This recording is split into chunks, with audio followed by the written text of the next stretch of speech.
So I haven't for real drafted in quite a while. So I'm a little nervous about kind of diving back into it because while I do have a fast drafted version of book 2, which is awesome, I don't have to write the majority of the story. It has a lot of work that needs to be done to it. I bet you'll come around, but don't get me wrong. Do what you gotta do what you gotta do. I feel it in my bones like you'll come along now. Baby, you coming through. Do what you gotta do. Take it to the big scene, take it on. Go for hope and growth. Today is a special day. It's the day I officially started draft 2 of Cities and Smoke and Starlight, book 2. Here we go. I only got 200 words and I spent an hour on it. It wasn't an hour, but it felt like an hour, and I didn't really accomplish a whole lot. It was hard. It was hard getting back into the world that I absolutely love. And I haven't written in so long, actually written. I've done a lot of revising and a lot of just fixing here and there. Jove's story is integral to the entire series. And he doesn't have a, main point of view. In book 1 is Case and Hallie, and Jove has interludes. And I'm still playing around with having Jove have regular points of views in book 2. Depends on how big his arc is. But even if it ends up just being interludes like it was in book 1, it's so important because his point of view is showing what's going on with the world, and it's more the external plot. But then you have Jove as a character, and you have the weight that's been put on his shoulders, and as the oldest sibling in the Shackley clan. And it just hurt for him and what I'm putting him through. He's gone through a lot and he's had to carry all of it. It's just gonna break him down. And the book 2 starts out with him just at the utter bottom, just about. He's gonna hit even more rock bottom is what my original plan was, but I don't know how much more I can torture him before he breaks.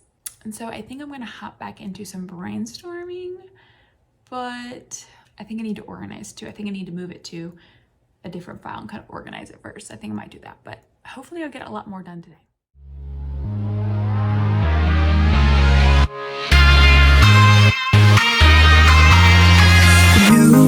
I've been trying hard to keep my cool, but when you're near, there's nothing that I can do.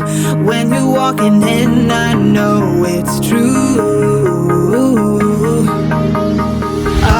It doesn't even matter how hard I try, 'cause when I hear your voice, my walls come down. Boy, you are the only thing I did not finish what I wanted to yesterday. I didn't. Because, life as a new mom, I have to be flexible, and I just have to accept the fact that sometimes I'm not going to get what I want to done. But today, my goal is to flesh out Jove's arc. I think I was going to go back and just start drafting draft 2 or writing draft 2 or fixing it up.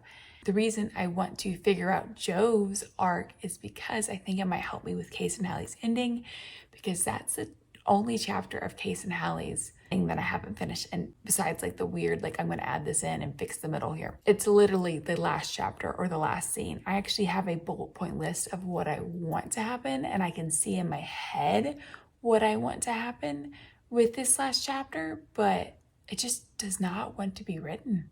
So I'm hoping that I can finish the other missing pieces maybe and get the whole story more cohesive. And then the ending will either come to me or I will be able to write out what I have planned. So much weight on my shoulders. And it's weight that I'm putting on. No one else is putting the weight on me. I'm putting the weight on my shoulders. There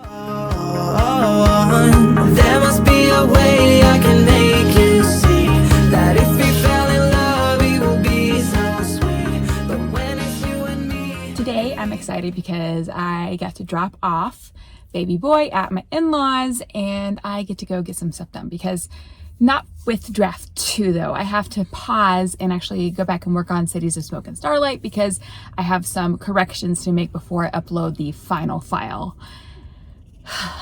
And so I needed to get stuff done. So I had to pawn my baby off on my in-laws. Anyway, I was going to go to a coffee shop, but I decided I really wanted like real food, and the coffee shop that I was going to go to doesn't have like real food besides like muffins.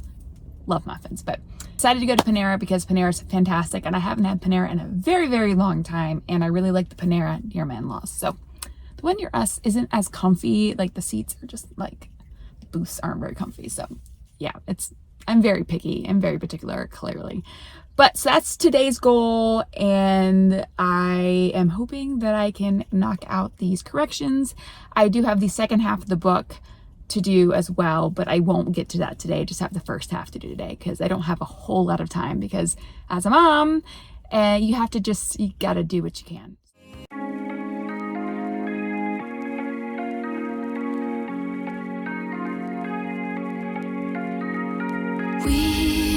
We watch the sun go down over the same old town, like so many times before. We look at the same old stars, battle the same old wars, like so many times